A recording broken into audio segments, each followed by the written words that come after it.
Hey there! For this video we're going to try and repair this Samsung flat panel TV. This is an LTN1765, and the symptom on this, when you plug it in, you just get a flashing green light and none of the controls work. So I'm guessing it's a power problem. It's probably got something in the circuitry that's preventing it from initializing full startup. So we'll go ahead and take it apart, see if we find anything obviously wrong. Well, getting the TV apart was two screws which were on the outside of the case, and then from there it's snapped on.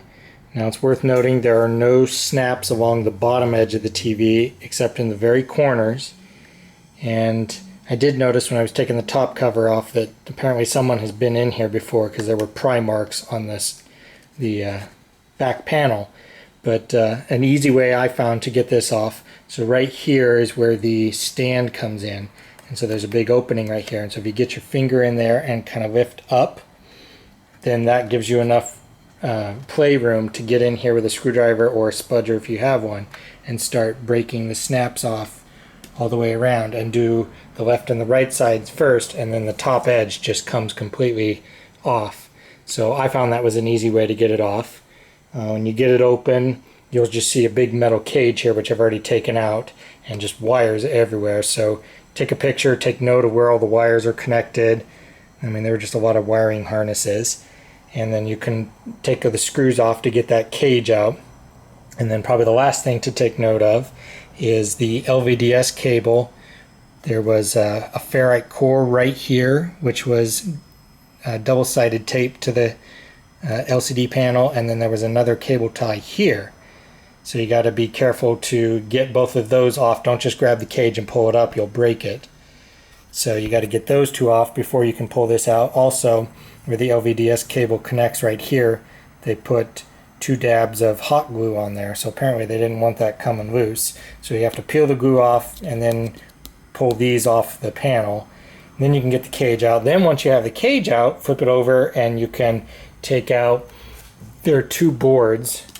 So there's the like the video processing board and then the inverter board. And this particular one I'm not too concerned with. I will check that capacitor, but since the TV is not even getting to the point where it's trying to fire this up, I don't suspect this is the problem. However, I do suspect on here somewhere. Now, I've read online a couple people saying they found some capacitors on here that were bad, and there were definitely a lot of surface mount capacitors on here. So I'm just going to have to whip out the ESR meter and start checking all these capacitors and see if I have one or more that are bad. So I'll do that next. So this board has capacitors all over it.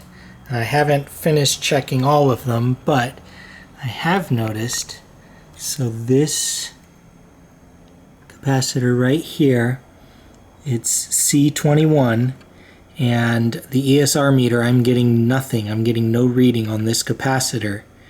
And what gives me concern on that is several other people online said that they replaced C21 and that was the fix to their problem. So I haven't tested all the caps, and some of the other caps I have tested are a little high, but the fact that I'm getting no reading on this capacitor, I may start off with just replacing this one and see if that fixes the problem. So here I've replaced that one capacitor, and now it's time to put it all back together, give it a try, see if it works. Well, I've partially reassembled the monitor after repairing just that one capacitor. So let's go ahead and connect power here and see what happens.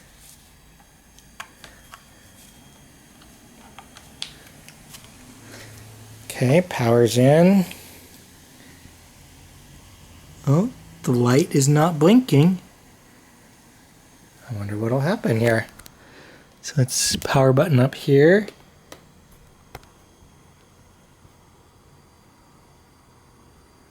And look at there. Static, no channel, but hey. So apparently that one capacitor was the problem. I never would have thought that. Well, I'm apparently all done with this repair. Ended up being just this one little capacitor. And I do mean little, it is pretty tiny. It was actually a challenge to get it off. I mean, you can see how small that is. And if you have a TV like this, definitely take it apart. Look for capacitor C21 if you're having problems, because it's other people on the internet were having problems with it, and that was the problem here.